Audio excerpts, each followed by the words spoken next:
Dude. It's an honor to be here. Yeah, it's really a great honor. Well, we're really excited for you to help us kick off our intellectual theme, Human in the Machine, which is leadership on the emerging battlefield. And we want to make sure that the Academy and the cadets are focused on not tomorrow, but the next 20, 30, 40 years. And underlying the entire theme is an emphasis on the importance of preparing cadets for future warfare, and really where humans and machines intersect.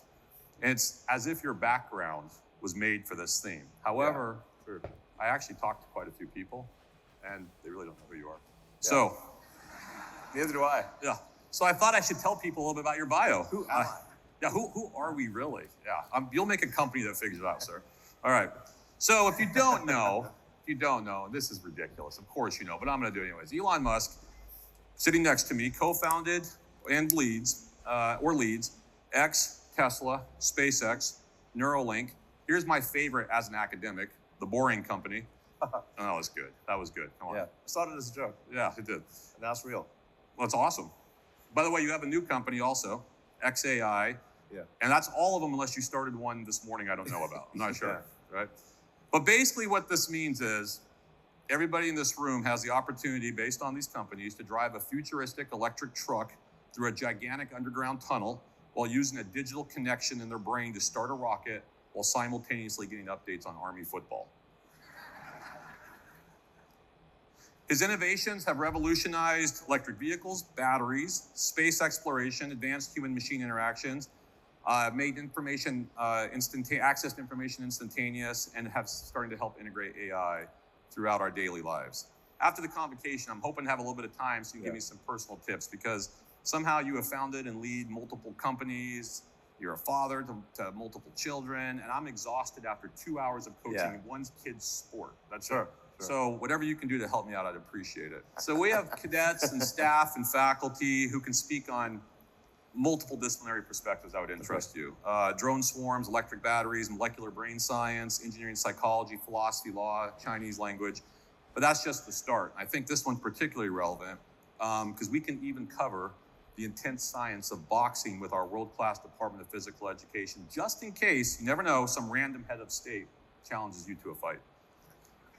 You know, I did challenge Putin to a one-on-one combat. Did he take it? No, and then I was like, I actually on, the FKA Twitter, I said I hereby challenge Vladimir Putin to one-on-one combat, and I made sure to use his name in Russian Cyrillic, and then I said, and the stakes are Ukraine, and the use for Ukrainian Cyrillic. And then the people thought I wasn't serious. I'm like, no, I'm absolutely serious. I mean, he has he's good at judo, I hear, and I think it would be, the pay-per-view alone on that would be incredible. I could get everybody in here to start chanting 2 men in or 1 man leaves. Yeah. 2 men in or 1 man leaves. So, I'd watch that and I'm in it. So I will tell you that our 31st superintendent, Douglas MacArthur, once said, "There's no substitute for victory." Yeah. And when it comes to fighting, it's not just our military, but it's also the whole country and the whole industrial base. Yes. That's so important. And you've innovated across so many areas, whether it's beneath our surface to outer space and everything in between. And we're, again, truly, truly grateful for you to be here as we start to talk about some of these things that you've been working on. And as you look into the audience, I just want to give you a bit of context. A lot of these are the leaders who will face our nation's most complex and difficult challenges going forward. We have our cadets who will serve as Army officers leading hundreds and eventually thousands of soldiers through this complexity that we talk about.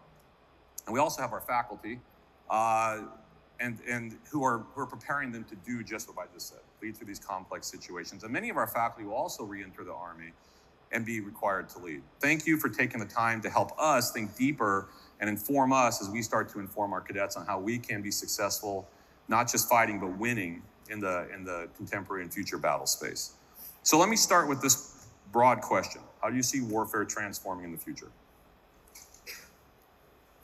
The biggest effect, I think, by far is AI and drones. So the next, well, in fact, the current war in Ukraine is very much a drone war already. It's sort of a contest between Russia and China to see who can deploy the most number of drones.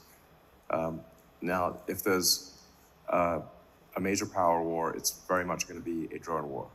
It's going to be drones and AI, and it's a sort of. I mean, I do worry about the existential risk of AI, which is that if you employ AI and drones, do you go down this path where eventually you get to Terminator? Try to avoid that.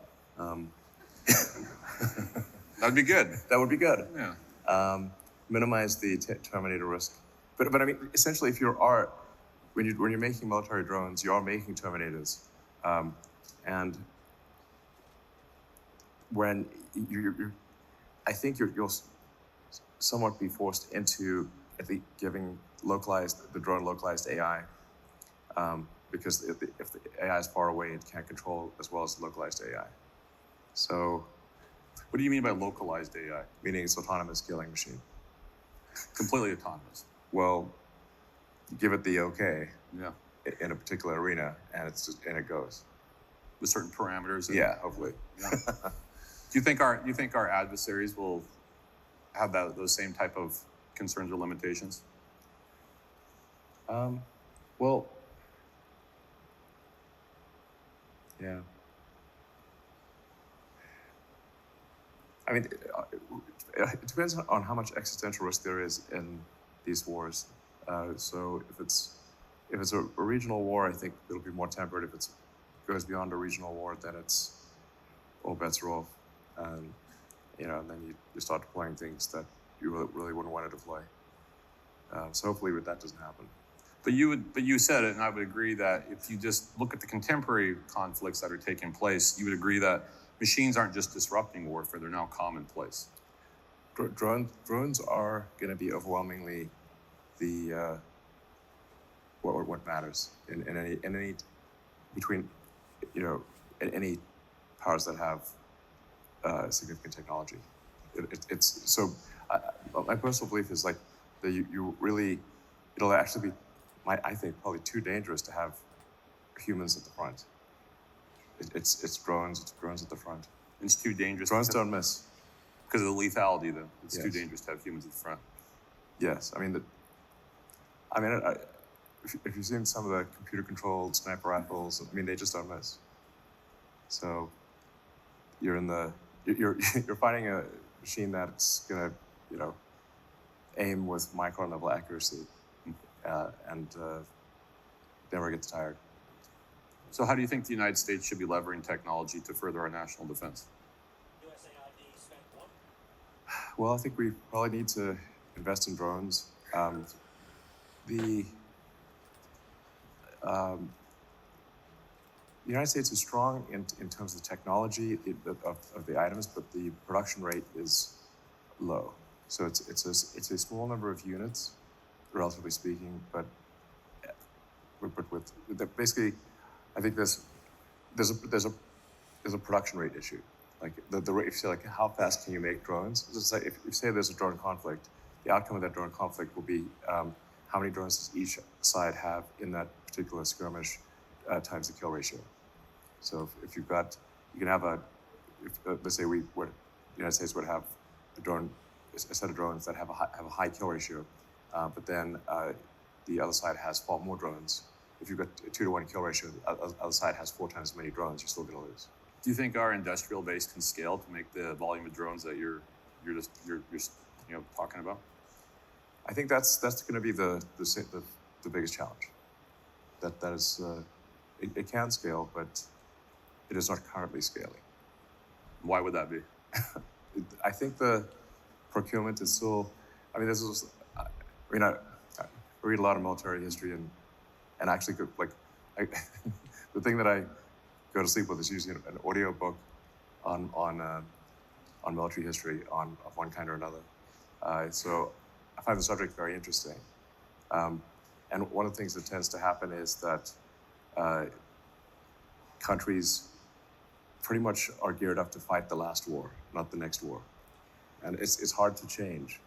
You look at the uniforms at the start of World War I and the tactics and strategies they used at the start of World War I, they were not significantly different from the Napoleonic era. I mean, the French were marching into war with brightly colored uniforms. Looked great. That's not what you want to be. When someone's trying to point a gun at you, you don't want a great-looking uniform. You want a uniform that blends in. So there's a tendency to be gearing up to fight the last war. And the last war the U.S. fought was kind of the Cold War, I guess. So it usually takes like some kind of shock factor to adjust. I would recommend adjusting now. And you are seeing some startups like Anduril and a few others that have a different mindset. But it's really, it's going to be, can you make a lot of drones? And what's the kill ratio? That's what it comes down to.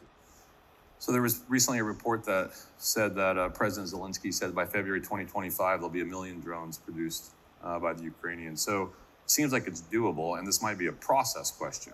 And we'll talk about process in a second. But as you were just talking, I was thinking about it, and you said that you can't have humans at the front. And so you haven't created a company that's solved aging yet, have you? No. Okay, so then in 100 years... I wonder whether we should solve aging. There's That's a great point. Yeah. I'd like to wrap it up sometimes, right? Well, it's like, how long do you want Putin and Kim Jong-un to live? Yeah, that's a great point. Yeah. But let's say don't get it first. Let's say you go forward 50, 100 years. How do you envision this evolution? And I think this might get to Neuralink. How do you see this evolution between the human, who maybe can't be at the front any longer, the technology's at the front, yet keeping them integrated and synchronized? Like, how is that going to work in your mind? I mean, so communications is essential. It is actually very important to have space-based communications that cannot be intercepted, which is Starlink. What Starlink offers. Starlink is the backbone of the Ukrainian military communication system because it can't be blocked by the Russians. Essentially, it's the only thing that can't be. So on the front lines, all the fiber connections are cut, the cell towers are blown up, and the geostationary satellite links are jammed. The only thing that isn't jammed is Starlink. So it's the only thing. And then GPS is also jammed. The GPS signal is very faint, but Starlink can offer location capability as well. So it is a strategic advantage that's very significant. And when you're trying to communicate with the drones need to, basically, they need to know where they are, and they need to receive instructions. So if you don't have communications and positioning, then the drones don't work. So now, that's quite important. It's essential. But you find it important that there's still that communication between the human and the machine or the drone. Yeah. Yes. And there's it's a different question of where are things right now versus where will things be in 10 years. And I have to say, I do look at the future with some trepidation. I have to have some deliberate suspension of disbelief to sleep sometimes, because I think we're headed into a pretty wild future. And I'm naturally an optimistic person, so but AI is going to be so good, including localized AI. I mean, at the current rates, we'll have something that's sort of rock level AI, probably that can be run on a drone. And so you could literally say,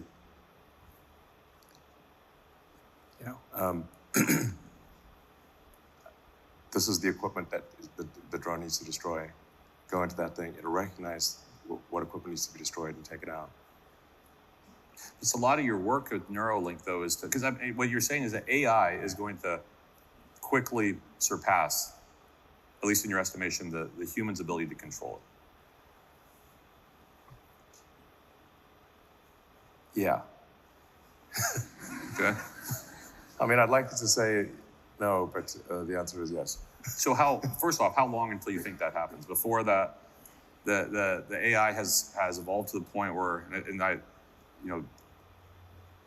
the AIs can start working together, even relying on computers in a dehobbled way, and therefore surpasses the ability for the human to be able to influence how it's working. Well, I think humans will be able to influence how it's working for a long time. This is an esoteric subject that really goes into pretty wild speculation. I think to some degree that the AIs, I think, will want humans as a source of will. So if you think of how the human mind works, there's the limbic system and the cortex, your kind of base instincts and the sort of thinking and planning part of your brain. But you also have a tertiary layer already, which is all of the electronics that you use, your phones, computers, applications. So you already sort of have 3 layers of intelligence. But all of those, the cortex and the machine intelligence, your sort of cybernetic third layer, is trying to make the limbic system happy, because the limbic system is a source of will. So there's some, it might be that the AIs just want to make the humans happy. And part of what Neuralink's trying to do is improve the communication bandwidth between the cortex and the digital tertiary layer. Because our output bandwidth of a human is less than 1 bit per second per day. And there's 86,400 seconds in a day. You don't output 86,400 tokens. So, it's like the number of words that I can say at this forum. If you say just look at it from an information theory standpoint, how much information am I able to convey? Not that much, because I can only say a few number of words. And in order to convey an idea, I have to take a concept in my head, I have to compress it down to a small number of words, try to aspirationally model how you would decompress those words into concepts in your own mind. That's communication. So your brain is doing a lot of compression, decompression, and then has a very small output bandwidth. Neuralink can increase that bandwidth by several orders of magnitude. And also, you don't have to spend as much time compressing thoughts into a small number of words. You can do conceptual telepathy. That is the idea behind Neuralink. It is intended to be a mitigation against AI existential risk. You talk about alignment. Can Yeah. you explain what you mean by alignment to help everyone understand? Yeah, just is the AI going to do things that make civilization better, make people happy, or will it be contrary to humanity? Will it foster humanity or not? Will be against humanity? So obviously we want an AI that will foster humanity. I think in developing an AI to foster humanity, because I've thought about AI safety for a long time, I think I've had probably 1,000 hours of discussion about this. And my ultimate conclusion is that the best course for AI safety is to have an AI that is maximally truth-seeking and also curious. And if you have both of those things, I think it will naturally foster humanity, because it will want to see how humanity develops. Humanity is more interesting than not humanity. I like Mars. I'm a big fan of Mars, obviously. And I think we should become a multi-planet civilization. That's very important. The purpose of SpaceX is to make life multi-planetary. That's the reason I created the company, and that's the reason that we have the Starship development in South Texas. That rocket is far too big for just satellites. It's intended to establish life on Mars, not just to send astronauts there briefly, but to build a city on Mars. And that's ultimately self-sustaining. But getting back to AI, if you've got a truth-seeking AI that is maximally curious, my neural net, my biological neural net, says that that's going to be the safest outcome. Because, while I like Mars, Mars is not as interesting as Earth because there's no human civilization there. Or thought of another way, if you want to render Mars, rendering Mars is pretty easy. It's basically red rocks on look kind of like some parts of Arizona. There's not a lot of people. It's easy to render. It's rendering to Mars, but rendering human civilization much harder, much more complex, much more interesting. And I think a curious, truth-seeking AI would foster humanity and want to see where it goes. But that requires trust between the human and the machine. And that's where I want to ask you a question on this. So the Army, leaders in the Army are no strangers to implementing new technologies. Think about how GPS, for example, transformed navigation. It'd be unheard of not to use GPS today. But when I was a lieutenant, no one used GPS. So recently I was watching this incredibly important and realistic documentary called Top Gun Maverick. Yeah. And in it, I learned it's really good. It's really good. I mean, if you don't want to think about the plot too closely, but it's a great movie. It's a fantastic movie. I learned that Tom Cruise is actually not an actor. He's like a pilot, apparently. But he taught me something really important in it. He says it's about the pilot, not the plane. And that's right before he defeats a fifth-generation fighter with a 1970 F-14, right? Yeah. Yeah. So, I mean, just go with a biplane. yeah, there you go. Tom Cruise could do it. Stop with camel. But in it, it's a bit of a cynicism or a cynical view of the need for technology. It's like, hey, technology is superfluous. Humans can do it, but we know that's not the case. No. I don't question Tom Cruise, Elon. I don't ever question Tom Cruise. No, I'm just kidding. I guess. But I guess the question is, how do we get humans to be able to trust the machines? Because there is a lot of stories. For example, we just recently had a conversation where Apache pilots were given new technology, and they were like, "We're not going to use it because we don't really trust it." And so they didn't use it. And so when new technology is implemented, we have to be able to trust it, especially if it's going to be the difference maker to win. So how do we do that? How do we build the trust between the human and the machine? Well, I think we shouldn't just automatically trust these things. I think you want to test it out. You do a lot of testing and see how it actually works in a conflict at small scale, and then scale it up if it's effective. Yeah, I mean, I have to say, I'm not sure, for example, that there is fortunately, this is not an Air Force gathering, but I'm not sure there's a lot of opportunity for fighter pilots. Because I think if you've got a drone swarm coming at you, the pilot's a liability in the fighter plane, to be honest. So, if you say, you compare a drone versus a fighter plane, how easy is it to make a drone? It's an order of magnitude, maybe 100, at least 10, maybe 100 times easier to make the drone, and you can afford to sacrifice the drones. Whereas pilots, you don't want to sacrifice the pilots. So my guess is that actually the age of human-piloted fighter aircraft is coming to an end. If that's the case, then there's a question that is oftentimes debated in law and ethics debates about killer robots. Yes. And really, are these things that should we be willing to lean so forward with the technology that we start to supplant the human pilot with the technology, and where does that go? And so what are your thoughts as we talk about technology replacing humans on the battlefield? Well, I guess what I'm saying is that at the front of the battle lines, it's going to be just drones. And any humans caught in the crossfire are going to will be killed instantly. So then it's irrelevant. It's just going to be the way military operations take place. There isn't going to be. If you make the choice to be there, then you're at a significant disadvantage. Yeah, I mean, I think it's. So just think you've got drones that are constantly scanning. They're scanning in infrared, scanning invisible.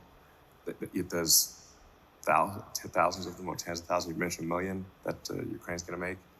You got 1 million drones coming at you. Yeah. Do you want to be there with trying to take out drones with an assault rifle, it's like not going to be a good situation. I mean, I think that there is something where if you go fully analog, where if you can do sort of an EMI, like electromagnetic explosion of some kind that could take out all electronics, but then your electronics are going to go too. So you're going to go either fully analog or fully digital.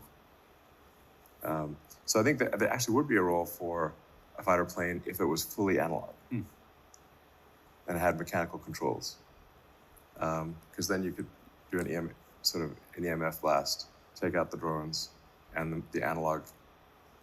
I mean, that could be another Tom Cruise movie, maybe. I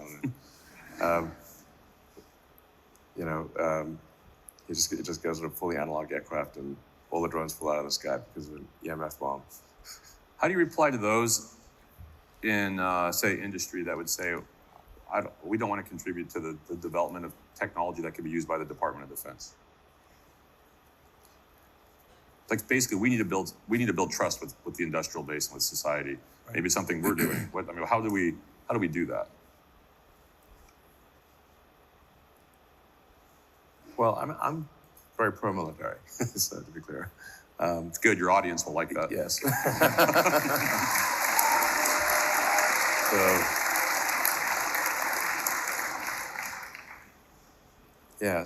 But I think if there's a significant conflict, the U.S. industrial base will switch quickly to military production, just as it did in World War II. Is it quick enough? I don't know, but that's what will probably happen.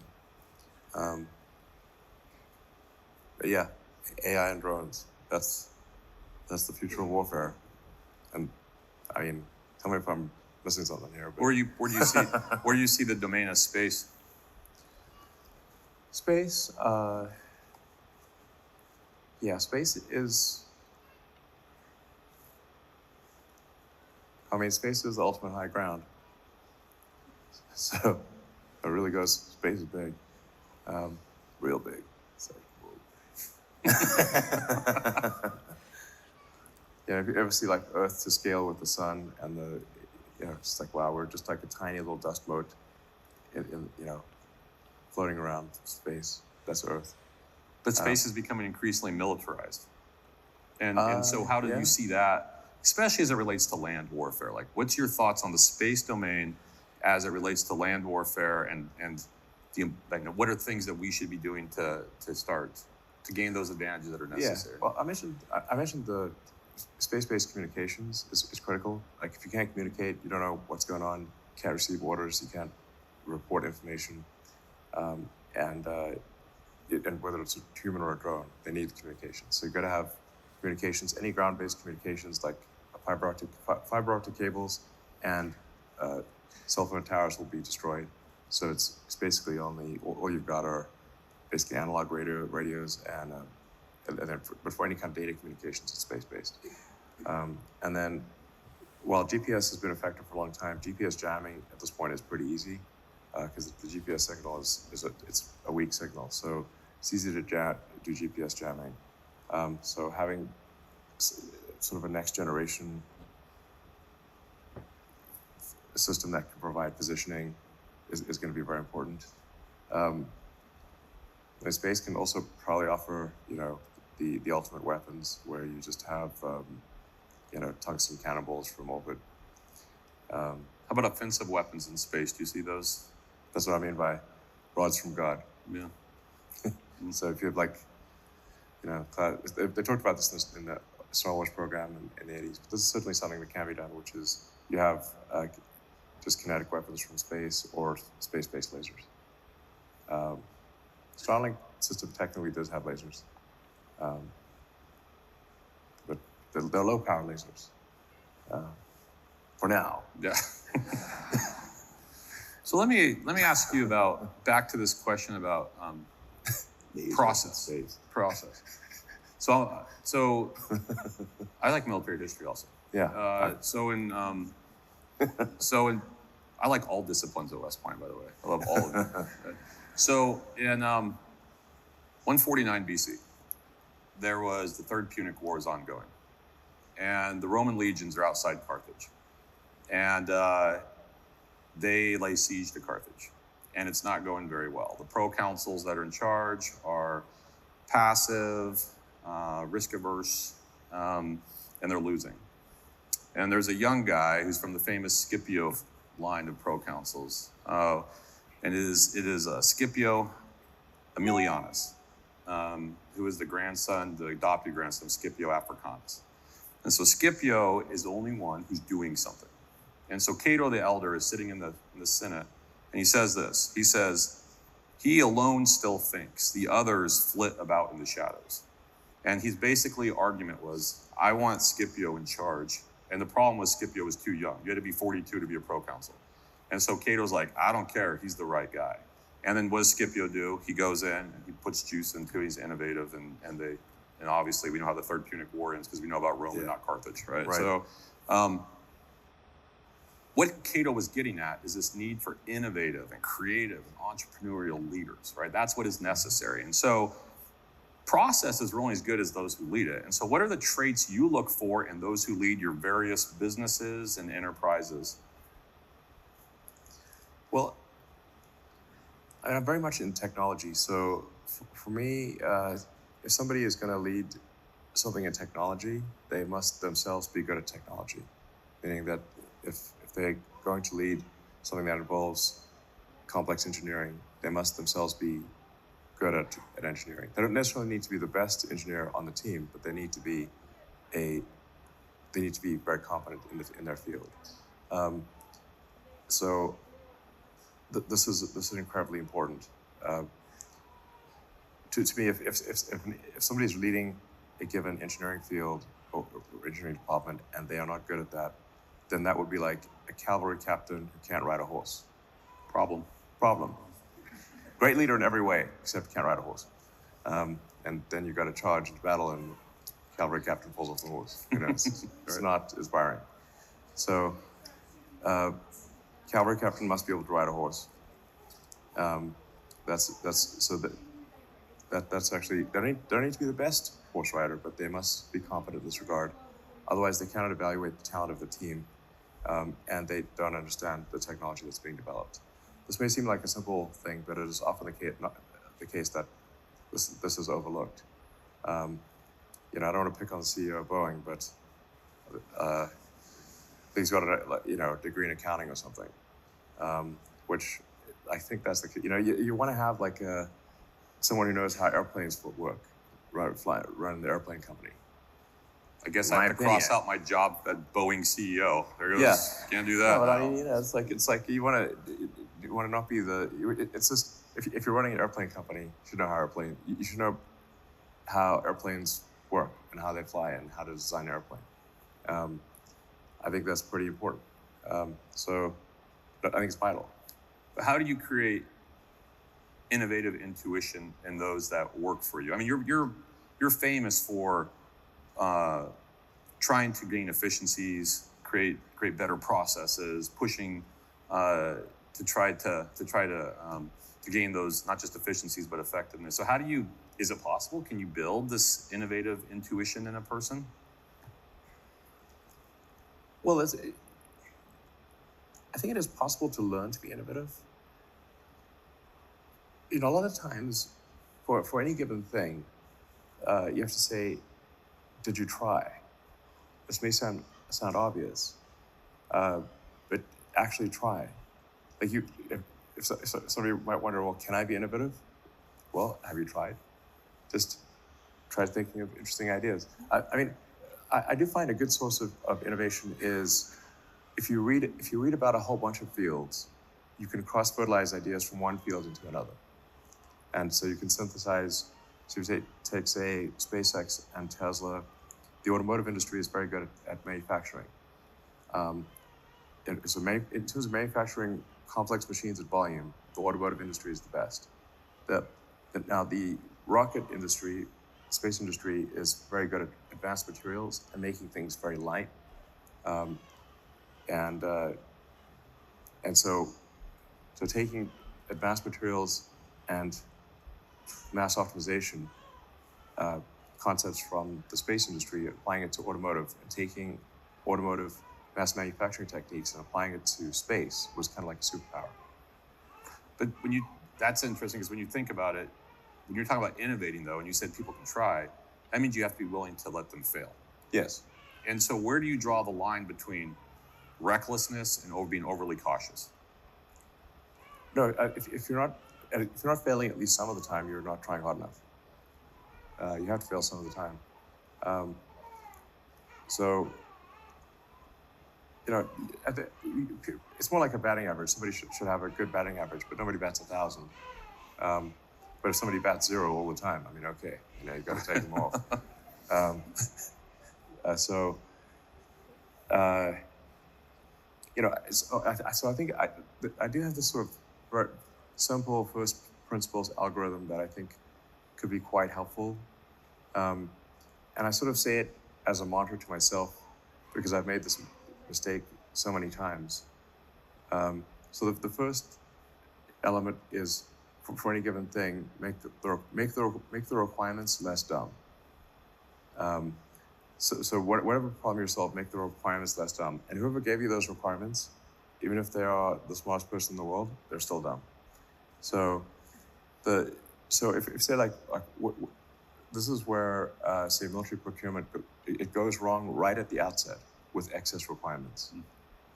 So you'll get sort of this giant document of requirements that actually should be like 1 page.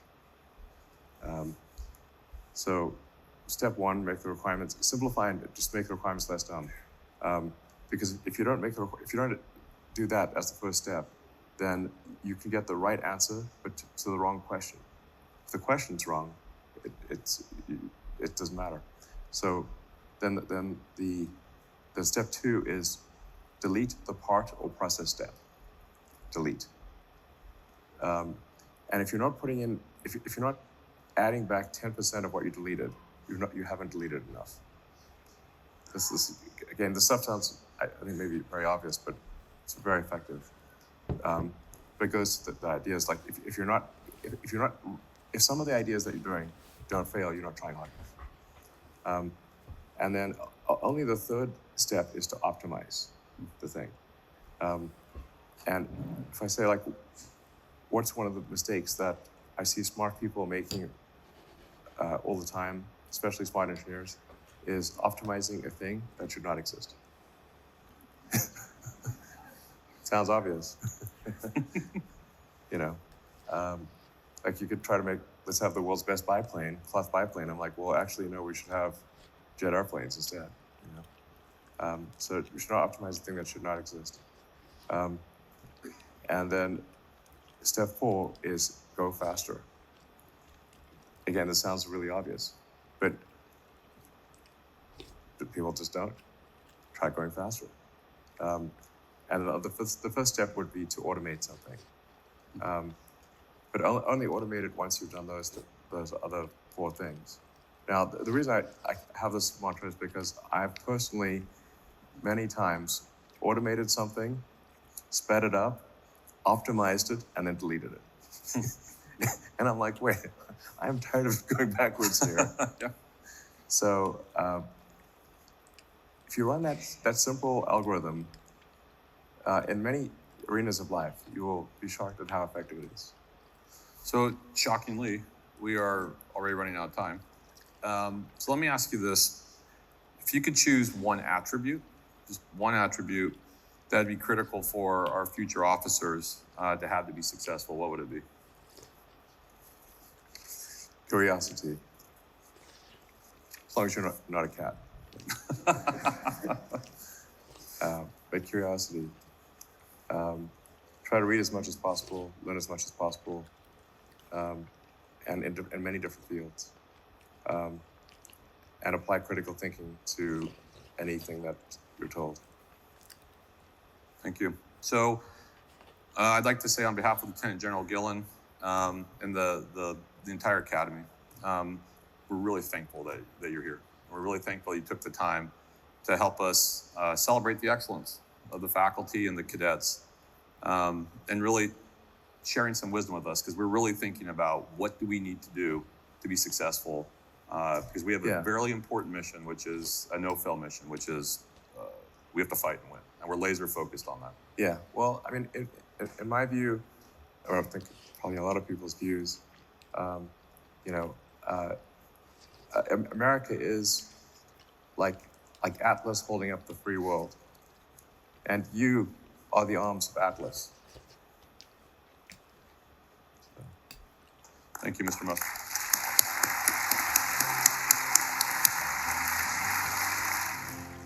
Please be sure to tune in to the Inside West Point Ideas That Impact podcast next month.